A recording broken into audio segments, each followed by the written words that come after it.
Anxiety या stress, तो इस स्थिति में आप कैसे डील करते हैं? बिल्कुल, I am a normal human being, जैसा कि हम बात कर रहे थे।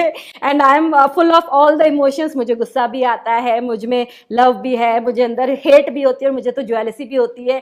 कई बार दूसरे लोग ज़्यादा पैसा कमाते हैं तो कई बार ऐसा भी लगता है।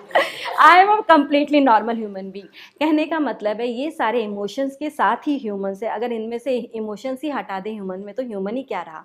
तो ये सारी चीज़ें, गुस्सा भी it's a normal human being. आप 5 साल 2 साल के बच्चे को भी गुस्सा आता है, अगर उसका खिलौना टूट जाता है वो भी रोता है। The way you express your emotions it's very important. आपको अपने इमोशंस को डील करना आना चाहिए, या आपको उसको कैसे एक्सप्रेस करें वो करना आना चाहिए। अगर आपको गुस्सा आ रहा है, आपने उसी वक्त सब कुछ बोल दिया और एकदम से गुस्से से आप चिल्ला रहे हो, या अपने से जो जूनियर है, अपने से जो नीचे हैं, आप उनके ऊपर जोर से बोल रहे हो, तो आप अपने गुस्से को अच्छे से या अपने इमोशंस को अच्छे से वेंटिलेट आउट नहीं कर रहे हो।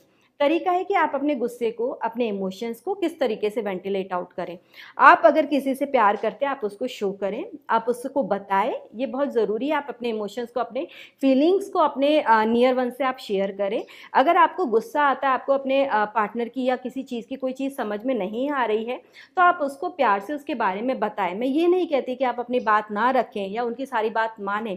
मैं ये कहती हूँ आप अपनी बात रखें, बात करने की लैंग्वेज आप अच्छे से रखें, और उसको सही तरीके से विदाउट किसी अब्यूसिव वर्ड्स या हार्श वर्ड्स उनको आप अपनी बात को कह सकें। मैम, मेरा सवाल ये है कि फैमिली में हम एंग्जाइटी या स्ट्रेस, तो इस स्थिति में आप कैसे डील करते हैं? बिल्कुल, I am a normal human being, जैसा कि हम बात कर रहे थे। And I am full of all the emotions. मुझे गुस्सा भी आता है, मुझ में लव भी है, मुझे अंदर हेट भी होती है और मुझे तो ज्वेलसी भी होती है। कई बार दूसरे लोग ज़्यादा पैसा कमाते हैं तो कई बार ऐसा भी लगता है। I am a completely normal human being. कहने का मतलब है ये सारे इमोशंस के साथ ही ह्यूमन है। अगर इनमें से इमोशंस ही हटा दें ह्यूमन में तो ह्यूमन ही क्या रहा।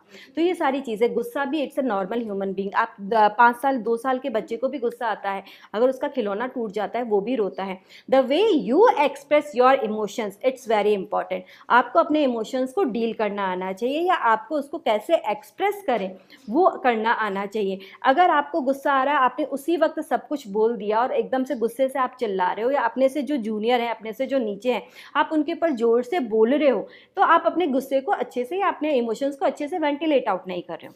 तरीका है कि आप अपने गुस्से को, अपने इमोशंस को किस तरीके से वेंटिलेट आउट करें।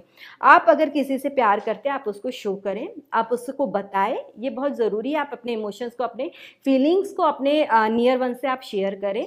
अगर आपको गुस्सा आता है, आपको अपने पार्टनर की या किसी चीज़ की कोई चीज़ समझ में नहीं आ रही है, तो आप उसको प्यार से उसके बारे में बताएं। मैं ये नहीं कहती कि आप अपनी बात ना रखें या उनकी सारी बात मानें। मैं ये कहती हूँ आप अपनी बात रखें, बात करने की लैंग्वेज आप अच्छे से रखें, और उसको सही तरीके से विदाउट किसी अब्यूसिव वर्ड्स या हार्श वर्ड्स उनको आप अपनी बात को कह सकें। मैम, मेरा सवाल ये है कि फैमिली में